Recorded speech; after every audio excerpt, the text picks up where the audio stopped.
Yes, BCom part third, EFM paper first, project planning and budgeting control. Project planning budgeting control, ये अपने जो paper first है, परियोजना नियोजन एवं बजटीय नियंत्रण, इसका अंतर्गत आज हम एक नया चैप्टर शुरू करने जा रहे हैं। उस चैप्टर का नाम है मार्जिनल कॉस्टिंग, सीमांत लागत। मार्जिनल कॉस्टिंग का जो चैप्टर है, बीकॉम के जो विद्यार्थी हैं, हो सकता है कि आप लोगों ने जो फर्स्ट ईयर है या सेकेंड ईयर के अंदर के कॉस्टिंग के अंदर ये पढ़ लिया होगा, लेकिन यहाँ पर भी हम इसको रिपीट कर रहे हैं और आपका रिवीजन भी यहाँ पर हो जाएगा। तो सबसे पहले हमें देखना है कि ये जो मार्जिनल कॉस्टिंग है, इसका मीनिंग क्या है, इसकी डेफिनेशंस क्या दे रखी हैं। तो आज हम सबसे पहले देखें meaning and definition of A marginal costing. सीमांत लागत का अर्थ और उसकी परिभाषाएं देखेंगे। सीमांत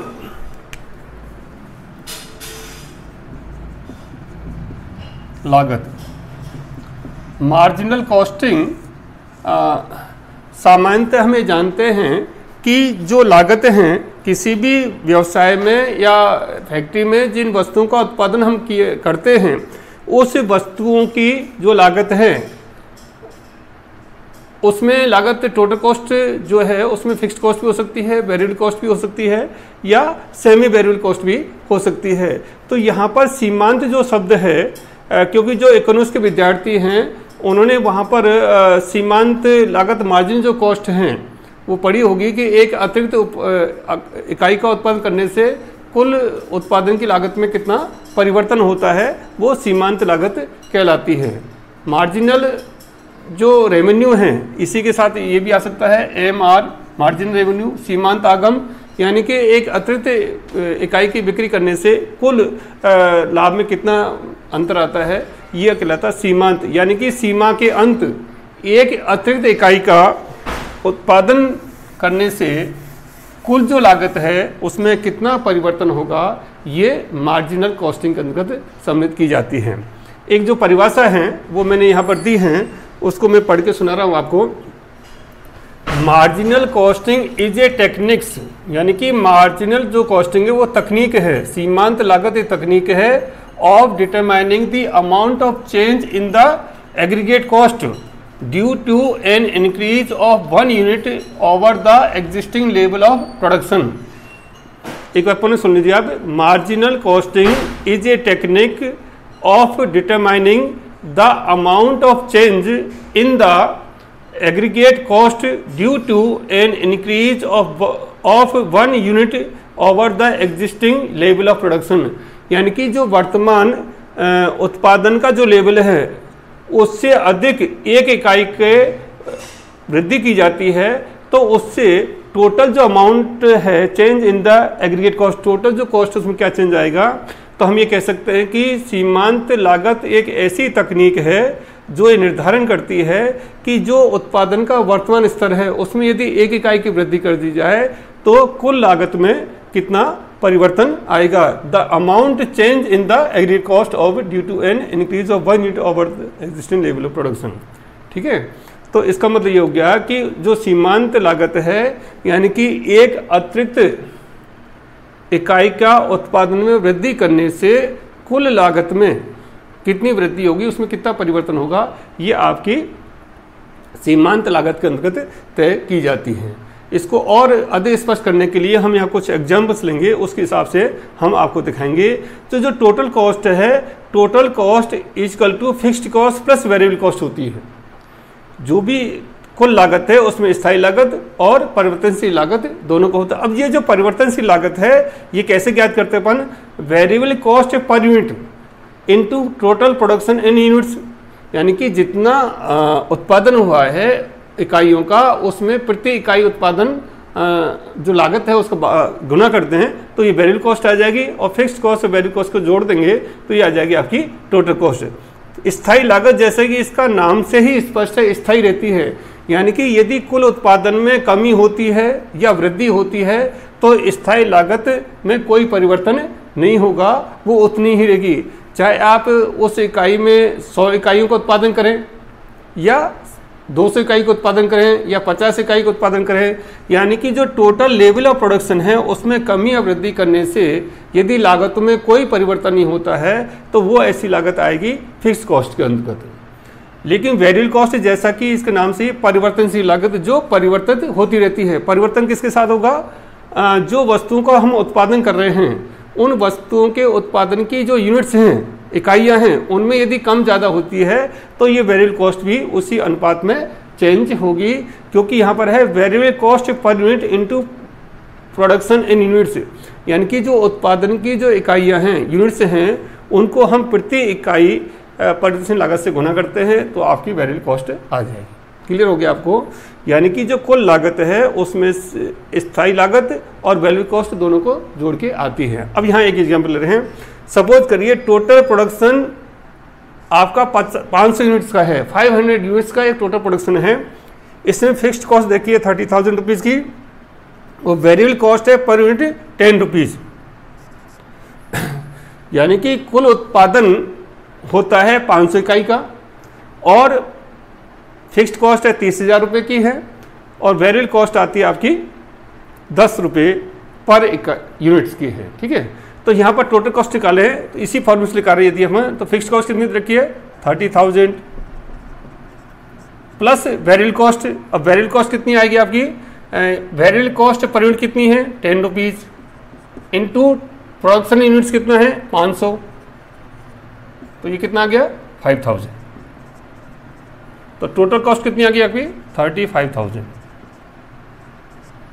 ओके, वेरी सिंपल है। यानी कि फिक्स कॉस्ट 30,000 जो फिक्स है, 500 इकाई का उत्पादन हो रहा है और एक इकाई के उत्पादन की लागत कितनी है 10 रुपये की है, तो हमने 10 इंटू 500 ये आ गया आपका 5,000, तो वेरिएबल कॉस्ट आ गई 5,000 की, फिक्स कॉस्ट आ गई 30,000 की, टोटल कर दिया 35,000, ये आ गई आपकी टोटल कॉस्ट।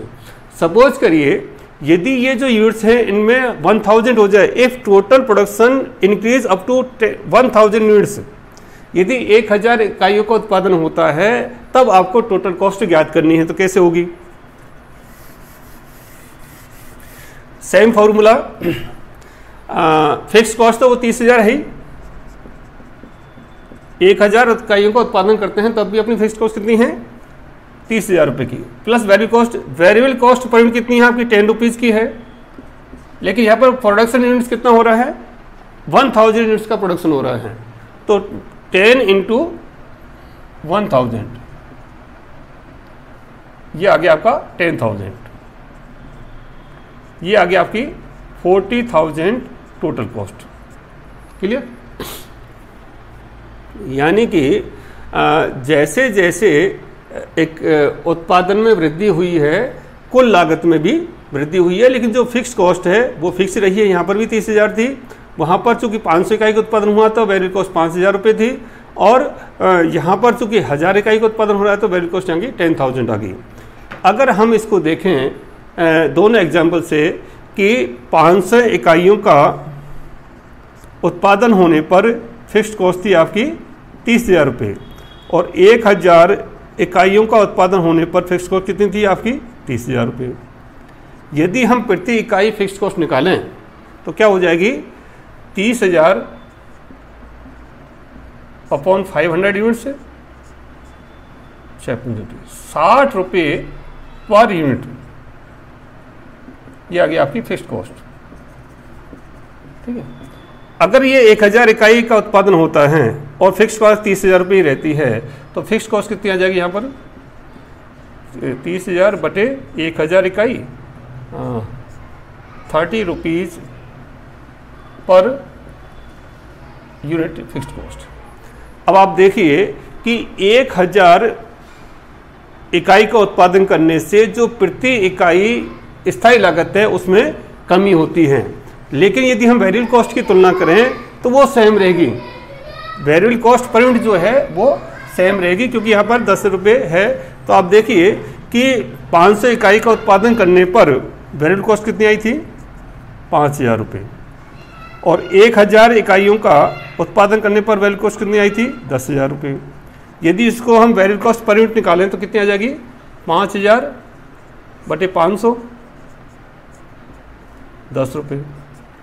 और अगर 1000 यूनिट का उत्पादन है तो कितनी आ रही है, 10,000 बटे 1000, ये भी आ गया 10 रुपये। यानी कि प्रति इकाई जो वेरिएबल कॉस्ट है वो सेम रहेगी, उत्पादन इकाइयों में जितनी कमी वृद्धि होगी पर यूनिट कॉस्ट सेम रहती है, लेकिन जो टोटल वेरिएबल कॉस्ट है उसमें परिवर्तन होता है। जो सीमांत जो लागत है वो यही आती है कि जो परिवर्तनशील जो लागतें हैं वो उत्पादन की इकाई के साथ साथ में बदलती रहती हैं, और जो फिक्स्ड कॉस्ट है वो प्रति इकाई लागत जैसे जैसे उत्पादन बढ़ेगा प्रति इकाई लागत कम आएगी, और यदि उत्पादन कम होता है तो प्रति इकाई लागत ज़्यादा आएगी। तो यहाँ पर 2 कंपोनेंट्स आपने देखे हैं कि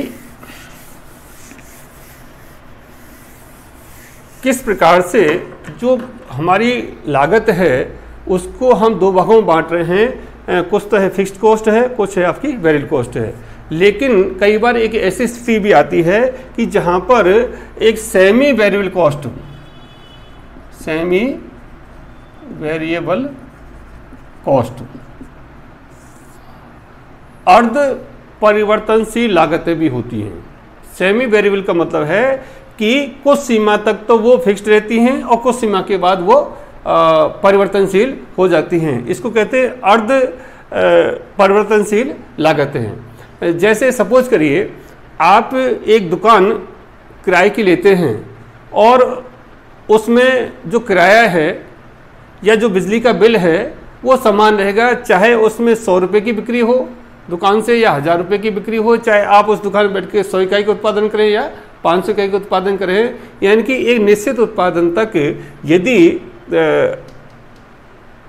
जो लागत है वो फिक्स रहती है, लेकिन एक अतिरिक्त इकाई का उत्पादन करने से या कुछ सीमा के बाद ज़्यादा उत्पादन करने से उसमें लागत में यदि परिवर्तन हो जाता है तो उसको सेमी वेरिएबल कॉस्ट के अंदर आते हैं। जैसे बिजली का बिल है, बिजली का बिल आप देखेंगे कि उसमें कुछ तो आते हैं फिक्स चार्जेज और कुछ आते हैं वेरिएबल चार्जेज, यानी कि जितनी यूनिट की आप बिजली का कंजप्शन करेंगे उसकी लागत उस हिसाब से चेंज होती रहती है। लेकिन यदि आपने बिजली का उपभोग बिल्कुल भी नहीं किया है लेकिन फिर भी बिजली का बिल आएगा, क्योंकि उसमें कुछ स्थायी शुल्क रहते हैं, फिक्स्ड कॉस्ट उसकी आती है। तो यहाँ पर यदि हम ये कहें कि जो लागतें हैं मार्जिन कॉस्टिंग के अंतर्गत, हम मुख्य रूप से 2 तरह की लागतें आती हैं। एक तो फिक्स्ड कॉस्ट आती है, एक वेरिएबल कॉस्ट आती है। यदि सेमी वेरिएबल कॉस्ट भी है तो उसको हम 2 भागों में बांट देंगे, यानी कि उसका कुछ पार्ट तो चला जाएगा फिक्स्ड कॉस्ट के अंतर्गत और कुछ पार्ट जाएगा आपका वेरिएबल कॉस्ट के अंतर्गत। तो इस प्रकार से जब हम प्रोजेक्ट प्लानिंग और बजटिंग कंट्रोल का जो सब्जेक्ट है या जो पेपर है उसके अंतर्गत जब मार्जिन कॉस्टिंग की बात करते हैं तो ये मैनेजमेंट के डिसीजन की एक टेक्निक्स के रूप में काम में ली जाती है कि किस प्रकार से जो वित्तीय प्रबंधक हैं वो उनको यदि फाइनेंशियल डिसीजन लेने हैं तो वो इस मार्जिन टेक्निक्स को काम में लेकर के, मार्जिन कॉस्टिंग की जो टेक्निक्स है उसको काम में लेकर के और अपने डिसीजन ले सकते हैं। और इनके आधार पर हम जो कॉस्ट प्रॉफिट या बेनिफिट जो एनालिसिस हैं, लागत लाभ मात्रा विश्लेषण की जो तकनीक के नाम से हम जानते हैं, उसके द्वारा हम इससे काम में लेंगे। तो उसके लिए आपको फिक्स्ड कॉस्ट वेरिएबल कॉस्ट का जो कंसेप्ट है यदि क्लियर है तो आगे आप इस टेक्निक्स को बहुत ही आसानी तरीके से आप उपयोग कर सकते हैं। तो आज हमने ये पढ़ा है कि जो टोटल कॉस्ट है उसको हम 2 भागों में बांट रहे हैं, फिक्स्ड कॉस्ट में और वेरिएबल कॉस्ट में।